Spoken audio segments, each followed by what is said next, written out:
Welcome to the High Performance Hockey Podcast. Today we're joined by development coach for the Columbus Blue Jackets, Tommy Cross.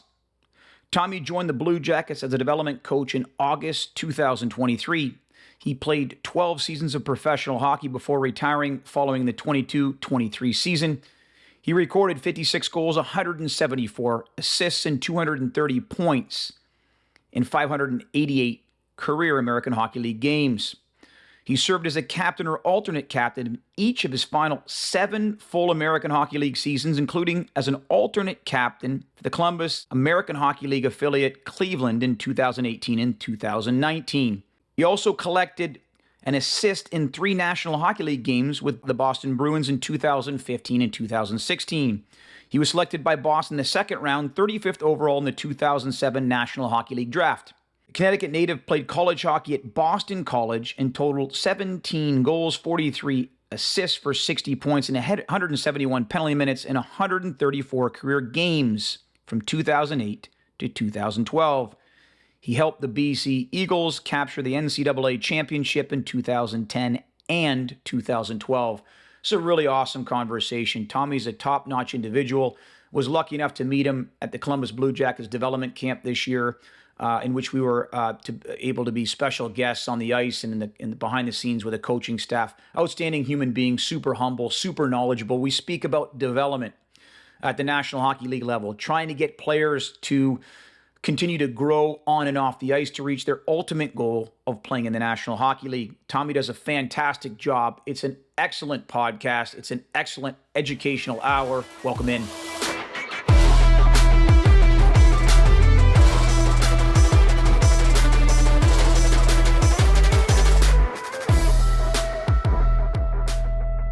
Welcome to the podcast, Tommy. Thanks so much for joining us. Yeah, thanks for having me. It's going to be an awesome hour. Really looking forward to learning from you and sharing a really positive message from your experiences in the game. I want to start with this. I mean, you've had a really impressive hockey career. You know, you played college hockey at the top levels.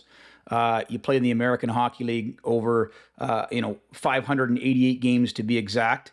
I'm sure you had some fantastic coaches, both on and off the ice. Who were a few of your mentors that looking back through the rear view helped shape you as a player and maybe more importantly as a person?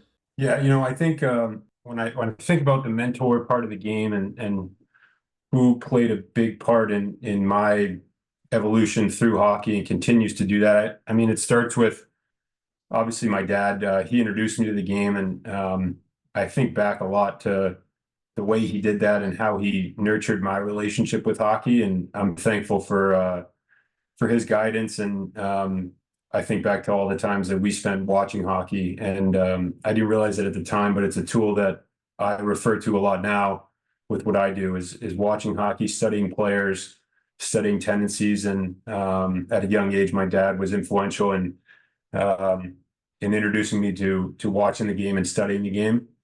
To your point, though, I think as I moved through, starting with college, I was fortunate to play for a lot of great coaches. And Jerry York at Boston College is obviously top of that list. And he has many strengths, obviously, to be and do what he's done in the game. But I think just the positive nature and the culture that he created was something that it's talked a lot about, but it left a lasting impression on me, and it's something I think back to a lot.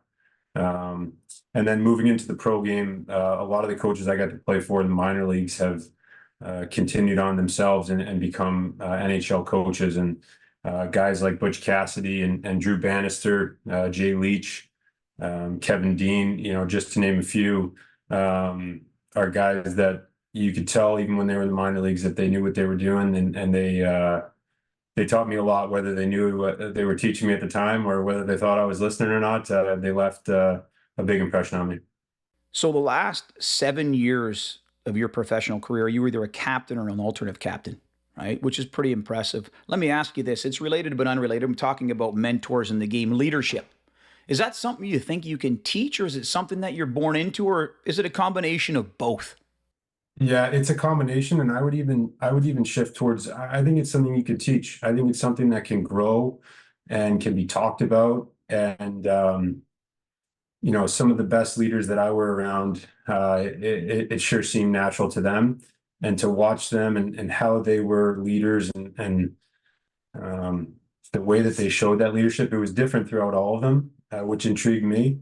But it's a huge part of my job now that I enjoy is working with the players and talking about leadership on their current team, talking about different leaders in the NHL, and and developing that skill. I think working with a senior in college, I think it's important to talk to him about, hey, you're an older guy, a leader on your team. Not that age is the only indicator, but how are you going to handle that responsibility, or does that excite you? And how can you use that to kind of grow as a player, grow your toolbox for what you can offer to a team, an organization, to a coach, and just to yourself. I want to pivot slightly, Tommy. So your role now, I want to talk about it and what you're doing with the Columbus Blue Jackets. But so you're recently retired professional hockey player, played at the very highest level, played in the National League, spent the majority of your career in the American Hockey League. I didn't play in the American League. I played college. My role was very different than yours, different positions. But I remember spending time with my brother Misha at high levels and the coaching staff and just being behind the scenes. And I remember thinking to myself, wow, pretty humbling. I don't think I know the game as well as I thought.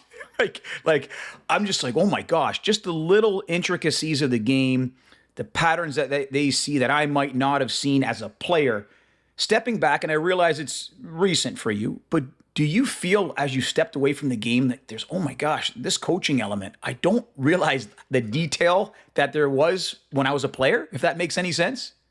First thoughts I had going into my first year, not as a player, but as a coach, I felt like I had a pretty good grasp for what was going on in the locker room and on the bench and on the ice as a player. And then you flip the script and you just look across, on the other side of the wall in the coach's room. And, I had no idea. And just the respect I have for the experience and the knowledge that coaches have in general, and specifically the coaches that I'm around. I spent a lot of time in Cleveland with our American League team, and the staff there was incredibly welcoming to me to basically be a fly on the wall and learn and observe and, see how they operate. And that was a lot of those times were the moments when I said, wow, I didn't have an appreciation for the time, the detail, and the impact that they have on the team on a day-to-day basis. The way they show up and the energy that they have and the way that they can attack, whether it's a problem or an opponent. They set the tone, and it's been fun to learn from some of the very best coaches. Outstanding. Could you walk us through a little bit your current appointment with the Columbus Blue Jackets? How did you get, I guess maybe let's start here, Tommy. How did you get interested in that position? Was it something where you thought, I always wanted to be involved in hockey? This is the next step for me. How did how did this opportunity present itself? And then could you walk us through what that job description is for you? What are you required, and what's a day like for you during the hockey season? Yeah, so I'll start with the very last bullet point there. I'm a player development coach, and I work with the drafted prospects that we have, specifically defensemen.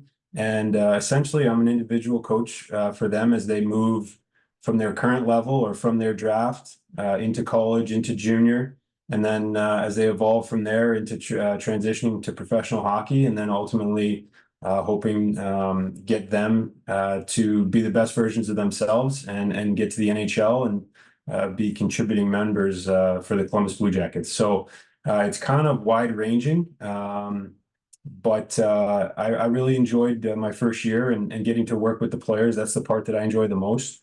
And I always knew I wanted to stay in the game. And this specific role, basically, as an older guy in the American League, my last few years, development coaches were around more and more, and the impact that they had on me and the way that they helped me, it was huge. And so I saw that and I said, that's something that I want to offer to guys, be it young prospects or even veteran guys in the American League. I remember, I was in the St. Louis Blues organization, and Chris Thorburn was a development staff member, and he'd come into the American League team in Springfield. And I was a guy that was, 12 years into my career. I wasn't a prospect anymore. I wasn't getting called up. And he was sitting down for coffee with me and helping me with my responsibilities as a captain, and we were in a playoff run, and he's calling me on the phone in the afternoon saying, "How you doing? I know your game's not where you want it. What can we do to get you feeling better?" And so I saw these guys, other names like, and even when I started in Boston, Don Sweeney was a player development coach. And so guys like these that took the time and interest to help me as a player, whether a prospect or an older guy. And I thought that's a good way for me to, kind of start my journey in my career as post playing. And I felt that, I was fortunate. I played for a year in Cleveland with the Monsters, and that really, was a great experience for my wife and I, and to see hockey in Ohio and be at training camp with Columbus, and then play in front of the great fans in Cleveland. To have the opportunity to work for that organization again was something that really excited me. And like I said, I've enjoyed. I'm 1 year in, and I've enjoyed every second. I feel privileged to work in hockey, and the people in Columbus and Ohio, as you know, hockey's big, and it's been a great experience. I think, for a casual fan or even, a really diehard fan, we always see the product on the ice in the National League. And you don't see a lot of times behind the scenes. It's a first round draft pick, maybe third, fourth overall. But a lot of times in the draft period, there's a lot of uncertainty. There, how does the player advance? Psychology, mental, physical, cognitive. There's so many different working elements. And in the back of it, that development staff, in my opinion, is ultra, ultra, ultra critical. And I know more and more national teams are starting to layer that staff bigger and bigger because it's about growth and development for the kids, but it's also about those young prospects eventually one day trying to reach their goal in the National League. How many players during the course of last season? I know it might be variable and kind of fluctuating depending on the draft and how many players are drafted, but how many kids typically last year were you able to communicate with? And is it just communication and breaking down video, Tommy, or do you have the opportunity to get on the ice with them at times as well?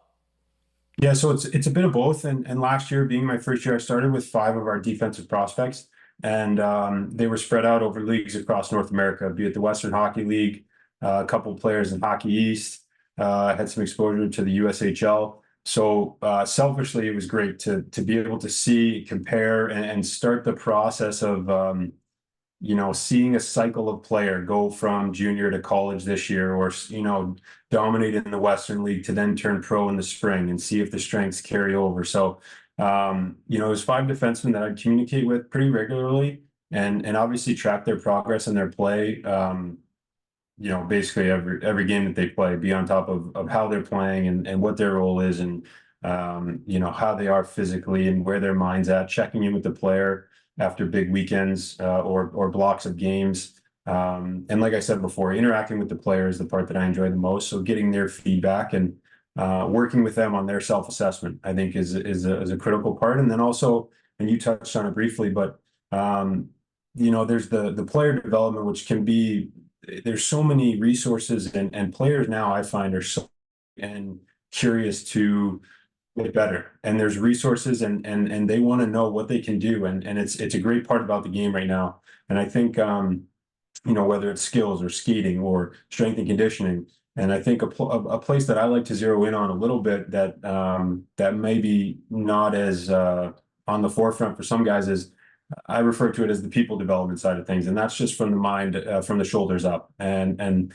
that includes things such as mentality and confidence and facing adversity, and transitions to pro hockey or transitions to college hockey, and maybe they have a new coach, or maybe they were taken off the power play, and that's the type of stuff that helping with these players, and working with them as they go through different phases of their season and their development. Yeah, I enjoy that part, and I think it's an area where these players can use some guidance. Awesome. And is that typically, Tommy, for you, this is weekly correspondence with them as they watch their games, correct?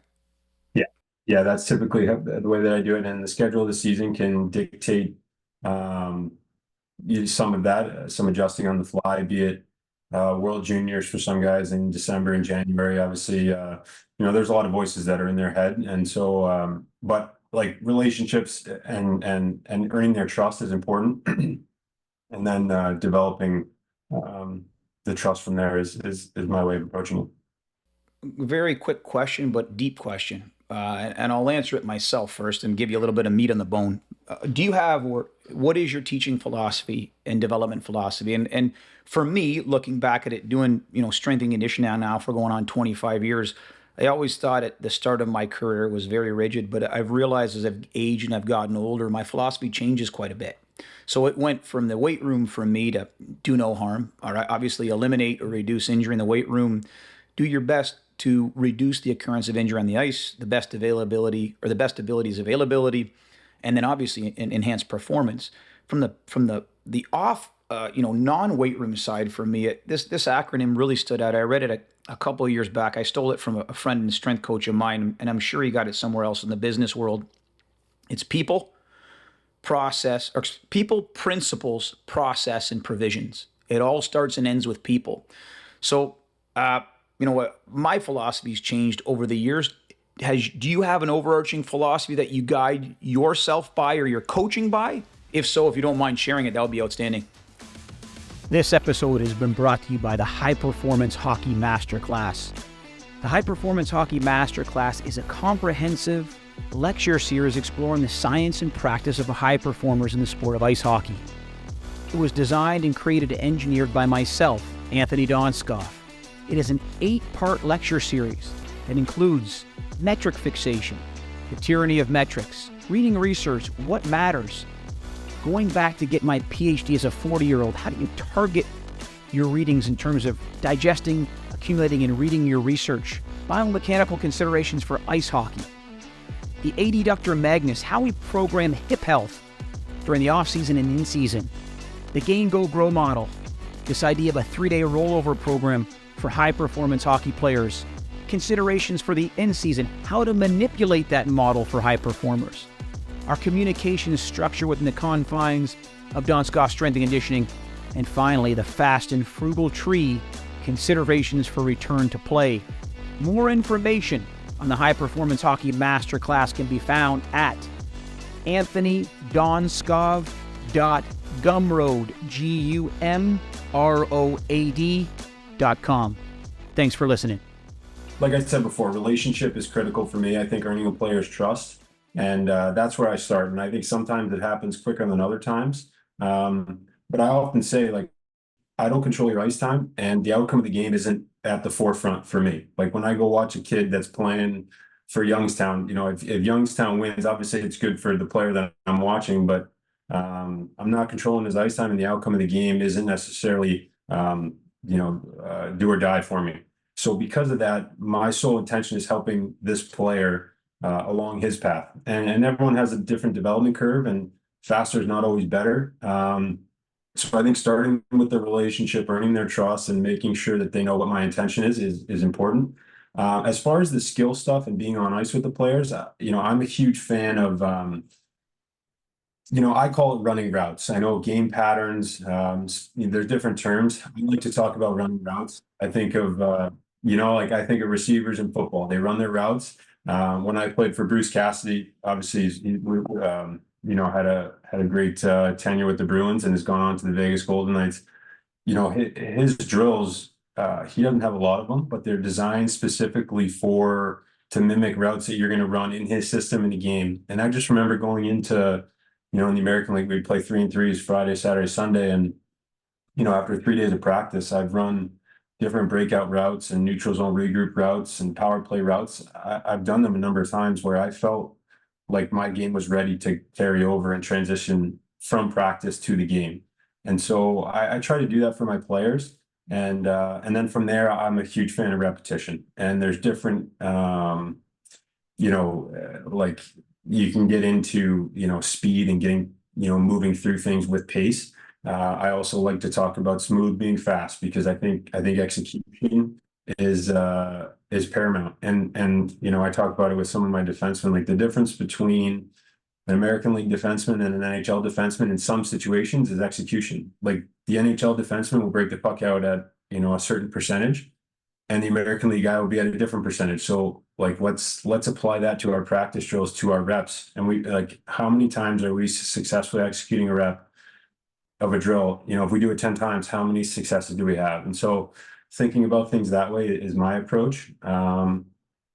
and trying to quantify as much as we can. When I recap a game for a player, giving them certain benchmarks that you can quantify, be it, zone exits or, shot attempts from the blue line or, pins and closes down low. I think that's a great framework for players, especially young defensemen, to come back to if they feel they may have lost their game or their ice time has changed. And you can still get pins and closes down low, whether you're at 10 minutes or 20 minutes. So that's kind of, that might be all over the place, but I'm getting fired up here.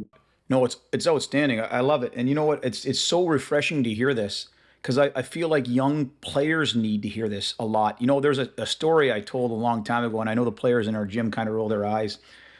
I had the opportunity to have a barbecue and dinner with the old 2016 Hockey Canada team that won the World Cup. My brother was in the coaching staff, and Babcock was in the backyard. We were all sitting talking, and it was an unbelievable weekend, or one unbelievable night rather. And I asked him, I said, "Who was the best player you ever played or coached?" And immediately, Nick Lidstrom. And I said, "Why?" And his response, like, it just kind of just blew me back, and I use it to this day. He embraced the monotony of being a pro. He said, "Anth, the guy was touched by the hand of God." He said, "Look, I'm not going to," but every day he embraced the monotony, taped his stick the same way, the route work, the blocked practice, the constant repetition. And I take that as a stark comparison because a lot of young players now, it's all about the fancy gadgets. It's the fancy power skating, overspeed parachutes. And the reality is the game is a series of routes and a series of patterns. And a lot of that stuff is noise. And if you focus on the bare essentials, you can get a lot of great work done. So anyways, Absolutely. And to build on that, like, I know, on top of working with the drafted prospects, I spend a lot of time in Cleveland with some of our young defensemen, and, transitioning to pro hockey is, some players make it look easy, and it really is not. And it's a challenge, and it's a whole new world. And so working with these players through that transition, a lot of times, a lot of the conversation is how can we earn the coach's trust more? And I find that those routes that we're talking about, or those basic principles, those are the things that can earn you coach's trust and get you ice time. And then and I'm all for creativity and making plays on the fly and things that might be outside of those normal routes. I think if you hammer down on those basic fundamentals and that framework, that gives you more of an opportunity to use your creativity and turn to that. Whereas I think a lot of young players want to start with the creativity and the coach is looking for the foundational stuff. So it's my way of saying, hey, let's take care of what we can control. And then that's going to let us use our tools and use your creativity to shine. 100%. It reminds me of a conversation I had, Tommy. I was lucky enough to interview Johnny Stevens, Vegas Golden Knights assistant coach. What a great guy. And he talked to me about skating his kids, both American League players, in the summers. He said, "Anth, non-negotiables for me. Pattern work, wall work, and tight one-on-one stuff." He said, "I don't care if it's the second day of summer or the end of the summer." He said, "It all resembles game patterns."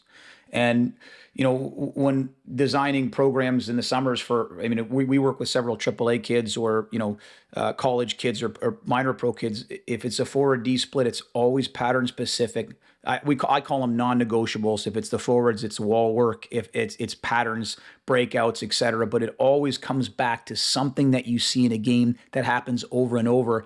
And the last thing I'll say without having a monologue, I don't know if you read this, there's a 2-part series all on Kucherov. And I get it. He's an outlier. I get it. He's an elite player. I get it. He's the best. But it talks about his work in the summer. And this is another thing, Tommy, that I get passionate about because I see it in the youth now. It's this more is better mentality. And I always tell our players, I said, if hard work was the key to success, the donkey would run the farm. You have to work smart. Like I look at Kucherov's ice touches. It's all block practice. It's not practice. It's skill work. He's picking up 50, 60 rims on the wall. He's picking up, his routes on the power play and how he's moving the puck back on the back end. And it's constant, as opposed to a summer practice with 25 guys on the ice where you don't get those touches. And it's skill, skill, skill. I call it a rifle-like approach as opposed to a shotgun approach. Would that be more in the pro game, or when you're looking at skill development, that targeted work, correct? Absolutely. And Kucherov, and there's an article about Kucherov and some of his habits and his off-ice routines that I've sent some of my guys, because it just highlights it's kind of like Lindstrom and the monotony of doing things over and over. And it also relates to like I talk a lot about with some of my guys, you owe it to yourself and your team to be the best at your current role as you can be. That's like, if you're a third line left winger, you have to be the best third line left winger. That's your job on your team. And that might be chipping pucks out, and it might be, killing penalties, and it might be playing 14 minutes a night. That doesn't mean you can have aspirations and work on other things to expand your role. I think it's important to put, like I said, put first your role, and your responsibility to your team is to own what you've been assigned to do. But then you can work on other things that are going to expand that role, so that if the opportunity does come where Kucherov gets hurt and all of a sudden you're on the half wall on the power play, you're ready for it. So you got to do one before the other. But I think that approach, like Kucherov is going to get a lot of rim pucks on the right half wall, because that's where he is for 4 or 6 minutes of a game, running the best power play in the league, and he's prepared for that. So I think their shutdown defenseman is prepared to collect rims in a different way, so he can clear pucks on the penalty kill. So it's doing things that are targeted to your game, but also having a bigger view and saying, okay, where do I want to go from here? 100%. So you mentioned looking at KPIs, and I know it's probably proprietary. I'm not asking what those are, but I wanted to ask you more a global question. So when you're looking at a video of a young developmental defenseman, where do your eyes focus? When I ask that, let me say, is it something where you say, Tommy, hey, I look at 1 to 2 key metrics from me in the D zone. Maybe it's first touch, maybe it's quick outs. I look at 1 to 2 metrics in the neutral zone and then the O zone, and then I want to break my game down from there? Or is it like, here's the style of player we have, here's what the expectation is as his draft, style, and then I want to hyper focus on those areas and make his strengths, and then slowly build his weaknesses back up. Does that make sense? Yeah, and it's complex, and this is where I'm certainly still learning and very new to it, because looking at the game as a player and then learning to look at it as a scout and looking at it as a coach, they're all different. And I think I'm gaining experience on how to do it, but I'm taking in input from all different people, yourself included. I know for me, like, a phrase you hear a lot is, well, his details are good or his details are bad. And, I know what, I think we all know, like, what that means, but I think it's important to identify and quantify. So for certain players, like if I'm talking about an offensive defenseman, I say his details are good. To me, that's probably a different set of details than, a player who plays a different style. So, labeling those details, maybe it's closeouts in the neutral zone on the rush. Maybe it's, like I said before, shot attempts from the offensive blue line. For a different defenseman, it's, shot blocks and, pins and closes down low and zone exits, moving the puck versus skating the puck. So I think, KPIs for me, it changes as my relationship with the player changes. But I think identifying and labeling the details of that player's game and then returning to those over and over again is the way that I approach it. And, I find that players have a target. So even with offensive players, like, I know you want to score 20 goals. How many shots are we getting a game? And then talking about that. And it's funny how they come back to you after a weekend. They say, hey, I had 4 shots on Saturday. Like, I'm tracking, and I'm like, yeah, let's go. We're making progress. And then you can move beyond that. But that's the way that I approach it. And I'm still, I'm definitely in the trial and error phase, but like I said before, I enjoy interacting with the player, getting their feedback. And you mentioned it at the end, like, I think I liked it as a player when coaches came to me and we talked about my strengths as well as my weaknesses. So I say to a lot of players, these are your strengths and this is your bread and butter. We got to keep developing those.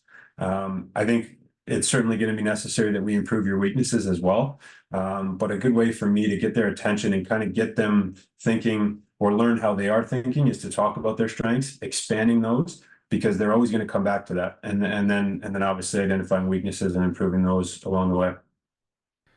Wow. A lot to chew on there. That's outstanding. Benny Eves sent me a book. It was outstanding.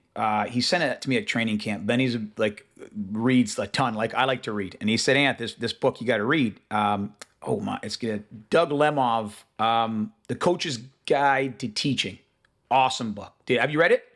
I haven't, no. Okay. Well, he talks about this, and again, this is not for the National Hockey League. He talks about this more for the club models in U.S. sports. For example, AAA. He said, every organization should have a common curriculum based on age demographic, right? Your curriculum for a U10 is not going to be the curriculum for a U18. Principles to abide by, whether that's your D zone. And then I thought this was interesting, and I liked it, and I was curious as to how this runs within the organization. Shared terminology. I think as I've aged, at least in the weight room for our gym, it's small, but it's big. It's a shared terminology in how we speak, how we cue our athletes, how we cue our coaches.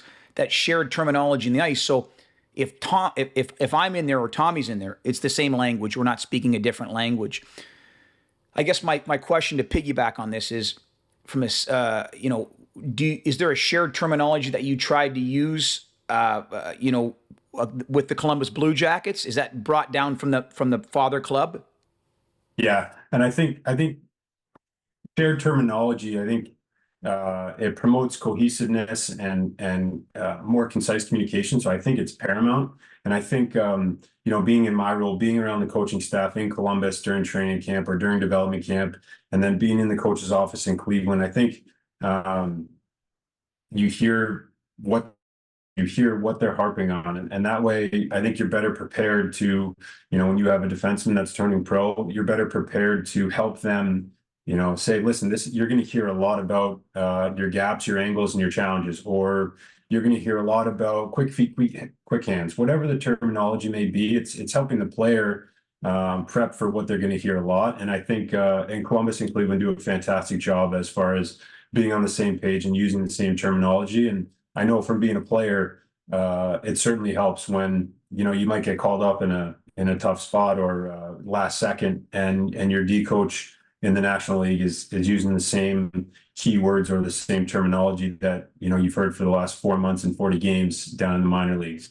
So I think it's critically important. And I filter it down to my role too, where I can use it with our junior guys or our college guys. And while still obviously giving respect to the coaches that they have at whatever level they're at. And we talked about mentors earlier, and Benny has been a huge mentor for me. And I listened to his episode in the conversation you guys had, and just a huge source of knowledge and a great resource. And he's helped me a ton. So and then I'll just add, like, some of the best conversations you talked about, a cookout with the World Cup team. And I think back to development camp with you and your brother and Benny and the Cleveland staff, and sitting in the locker room and going over drills or comparing notes. That's just the best way to grow. And I'm excited to have some more of those. That's outstanding. I know, 1 year in, so this might be a difficult question to answer, and you might not be able to answer it, but this was a Wooden quote. I love John Wooden. I taught it, they learned it, right? I taught it, they learned it. I mean, there's a huge gap there, just in that. How do you assess they learned it? Is it more, hey, I want to talk to you about this XYZ, this tendency, and then I want to reinforce that maybe after the fact by showing you 2 or 3 good clips of how you improve that? Is that the best way that you see, coupled with your communication? Maybe the best question is, how do you close that gap in your position? Yeah, that is a tricky one. I've had small tastes of it where you see the growth, and as a coach, I mean, and you have a lot more wealth of experience with it, but there's got to be nothing more rewarding when you see progress or growth or light bulbs go on. So I think it's, I come back a lot to the self-assessment, and that's a good gauge for me, where, I'll watch a game and I'll see what I see, positive and negative. And then you check in with the player, and you get their take. And a lot of times when you start, they're two different recaps. And then I think the more communication and clear communication and identifying certain things, and most of it is fairly elementary, but continuing to revisit and not feel like you have to move past stuff too quickly. I think it almost promotes, some of that shared terminology, even just one-on-one with players. And then, some chemistry or some give and take happens. And then all of a sudden you check back in on 2 months later and get a self-assessment from them. And you're hearing, not necessarily what you saw, but you're hearing them take into consideration some different things rather than just what they may have thought originally. So it is a big gap. Seeing the growth is what motivates me, because you want to help these guys even more. But I think the self-assessment is a great starting point. I know you talk, and we talk a lot about breaking video down. I remember it reminds me of a conversation I had. Man, it was a cool conversation, Tommy. You'll have to check this out. But I was lucky enough to interview Dave King. Oh, what a guy. And if you haven't read his book, by the way, Loose Pucks and Ice Bags, you need to read it. It's just an amazing book. They're talking from a guy that's done this before I was born. And just so many nuggets to take in, whether you're a minor hockey coach or professional hockey coach. And he has a chapter in this book called Hockey IQ. And he said, and I asked him the question, I said, do you think you can teach hockey IQ? He said, I do.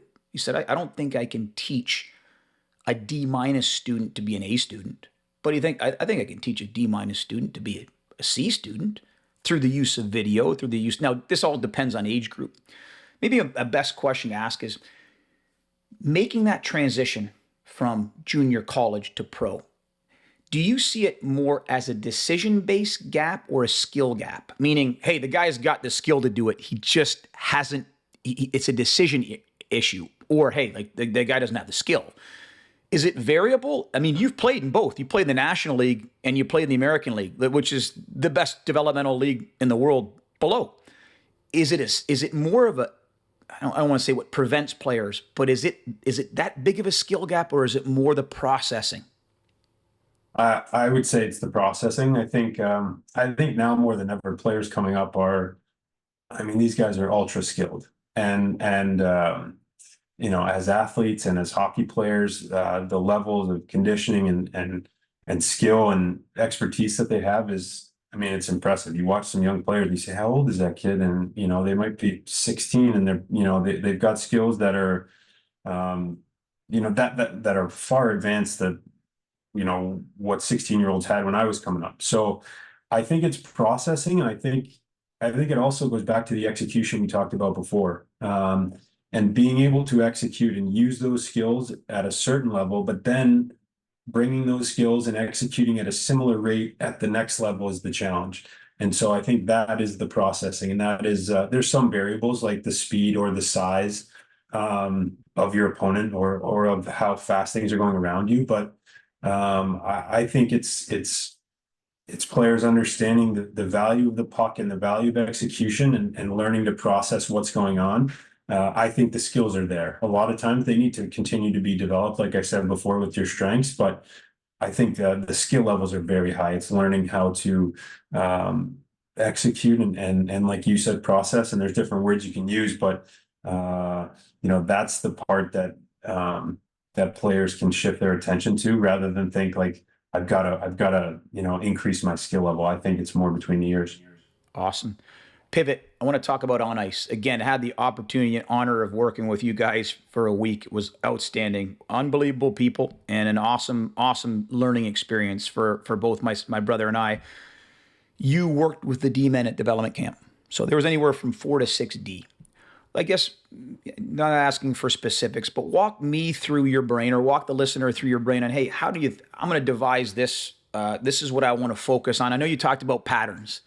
Was there certain things that you want to focus on in those 15 to 20 minutes where you've got anywhere from 4 to 6 D? What's your thought process on developing something like that? Yeah, when I go on the ice with guys, and development camp was fantastic because the groups were small and we split forwards and D, and we so like you said, it was 4 to 6 defensemen, and I'm a big believer in repetition. I think it is to find a balance between you want more repetitions, but I also think you've got to slow it down to teach. So blended with pace, because I know as a player, I wanted to get going. I didn't want to stand around. So valuing those three things, specifically for development camp, I broke it down into, offensive zone, neutral zone, and defensive zone. A lot of the defensive zone was built around breakouts and deception and retrieving pucks, which we could have been down there for 4 hours doing that. Yeah. And whether it's wheeling a net or using your partner or getting a feel for where the pressure's coming from, or picking the right option. There was so much that we could tap into just in that. And then you move to the neutral zone, which a lot of that is based on playing fast and getting your eyes up ice and, moving your feet and your hands and surveying the ice, finding the right option. And then the offensive zone, which is the one the guys like the most, which is, moving through along the offensive blue line or getting pucks to the net or pinching down the wall to activate. I think breaking it up into different areas of the ice was my approach. And I tend to do the same thing, whether I'm on the ice, just me and another defenseman, or whether it's a group or a team. I think, finding certain areas of the ice that you can pinpoint and say, let's work on those routes that are applicable here on this spot on the ice is the way that I go about it. Challenges in the current landscape for young players developing. I can speak, I'm much older than you, but there was no social media back in those days. Cell phones were just coming about. I can imagine, I look at it as a strength coach now, and I'm not saying this is happening in player development, but take social media out of the equation. Information. All of the information that players and young athletes get thrown at. There's 15 different coaches. Like, you got a speed coach now, a strength coach now, a gymnast. There's challenges in keeping enough cooks in the kitchen, or not too many. There's challenges in the learning environment and trying to, build that trust and that accountability, et cetera. What do you see as challenges? Do you see those as challenges for young players? Again, different than when I came up, but what are those challenges, if any? Maybe you say, hey, Anthony, you know what? My year one it's been great. We hadn't had any external noise or. Yeah, no, I think there are challenges. I think, these players, they have a lot of voices in their head. So a lot of input coming from different places. So I think that is a challenge as a player, and knowing as a development coach where I fit in there. And, because post game, they're talking to their coach, and then you get a call from your agent, and you talk to your parents, and then then you talk to your D coach the next day, and then it's a lot. It's a lot. And then your buddy calls you. He wants you to score goals.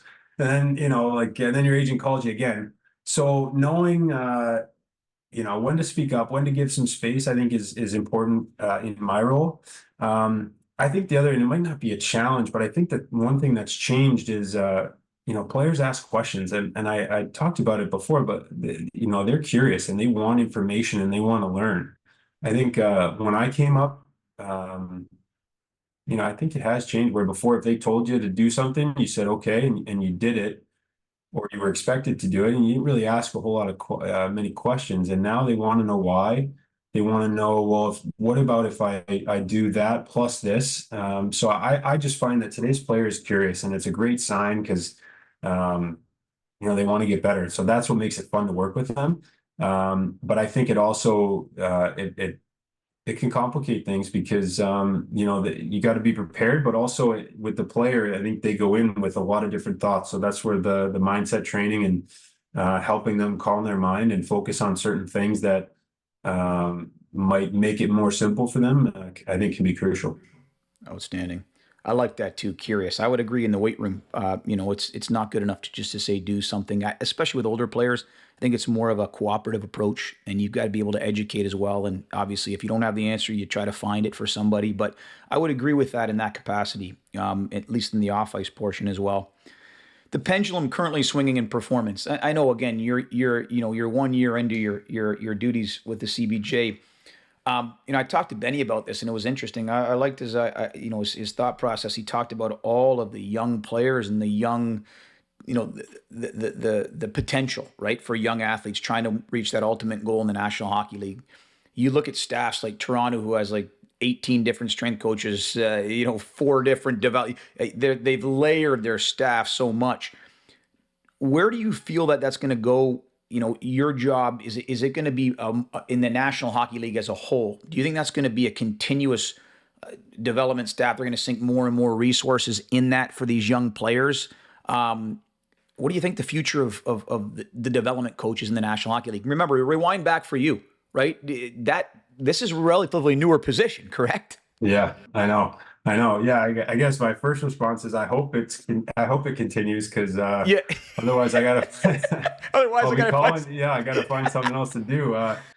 No, I think that obviously draft and develop is something you hear a lot. The league is younger, the salary cap, and these are all things that might be a little bit out of my ballpark as far as understanding the complexity of it. But I think that it will continue to evolve. But I also know that things change. So like I remember my first development camp. I was in 2007 with the Boston Bruins, and to my knowledge, it was the first one that they had. Like development camps weren't a thing in the summer at that time. Some teams were doing it, some teams weren't. And now every team does it. And at that time, it was 8 days long. Now it's 4 or 5 days. So I guess my point is, change is coming, whether we think it or not. We just don't know what the change is. So I'm interested to see. Maybe it looks something different. Maybe it's not all players coming to one location. Maybe it's staff going to different locations, or maybe it's more individual. I do know that, like we talked about, players want information and they want to improve. And I think teams are giving them resources to kind of satisfy that thirst. And that's what ultimately is going to help players get to their highest potential. And I think that's why the game is in such a great place right now. You watch the playoffs, you watch any level of hockey right now, and it's amazing the athlete that's playing and the commitment. I think one thing that I preach, and maybe it's because I'm in the development space, but patience. To be patient, because I think everyone wants results fast, and I'm guilty of that as well. But I think we see that 18-year-olds come into the NHL and score 20 goals or have a big playoff, or 19-year-olds, and I think it's important to remember that that's not the norm, and these guys are special athletes. And I think the other thing is that being good at 21 doesn't guarantee that you're good at 25.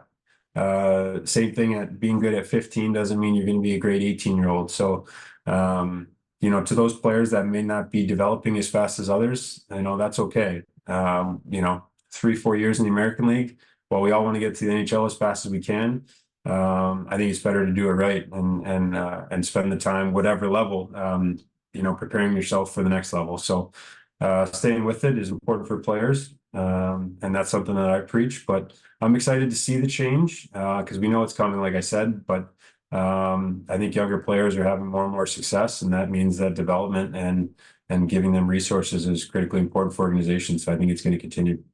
Outstanding. Legacy. I know you played many games in the American League, over 500. Played in the National Hockey League. Played at Boston College. Had a storied career. They won a national championship. Like, I'm pumping your tires, Tommy. Come on now. I know. Too much. But you've had a lot of awesome success in the game of hockey, and now you're dealing and leading young athletes into hopefully reaching their ultimate goal, the pinnacle, wherever that is, the American League, but hopefully the National League, right? Fast forward now, which is hard to do.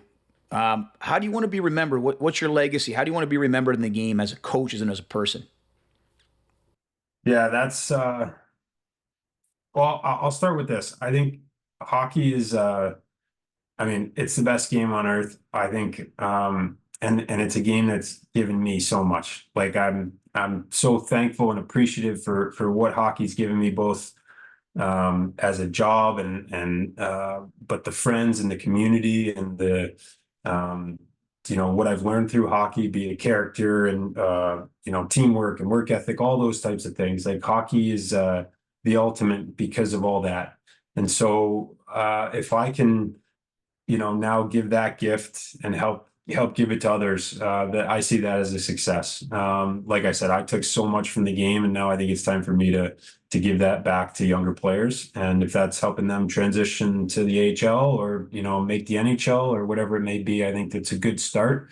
It'll take a lot of years for me to repay what the game's given me, because like I said, it's been, I've enjoyed every day involved in hockey, and I'm so thankful. As far as legacy, I don't think a whole lot about that, but what I do know is that I always, as a player, and I get emotional thinking, I said that, he was a good teammate. That meant the most to me. And that's something that, I'll always want to work at and be better at. And maybe someday, that's something I can be remembered for, was being a good teammate. And, like you said at the beginning, like a lot of mentors, and I've learned from a lot of people, and I'll continue to do that. And then, and I'm going on a little bit, but you got me fired up here. Like hockey, and I talked about it with the culture, but I think it's all of our responsibility to continue to usher the game into an even better place. And and hockey's, there's so many special parts of it, and I think highlighting those and then passing those on is important, and nurturing the culture and nurturing the relationships, and playing a small part in that I see as a big responsibility, and I'm excited about doing that. And any day in hockey is a good day, so that's kind of my feeling. Damn right. Three reasons I started a podcast, Tommy. I said I want to learn something. I want to share an audience to a broader demographic. So and I want to leave the game in a better place. And I wanted to thank you before we leave here. Obviously the week that we spent, humility, top-notch person, dot I's, cross T's, hockey man, had an amazing experience. Thanks for giving me the opportunity, and I can speak on my brother's behalf as well, to learning from you, and allowing us to spend some time on the ice as well. So our guest today has been Tommy Cross. Tommy, you're the man. Anytime you come back, we might have to do episode 2.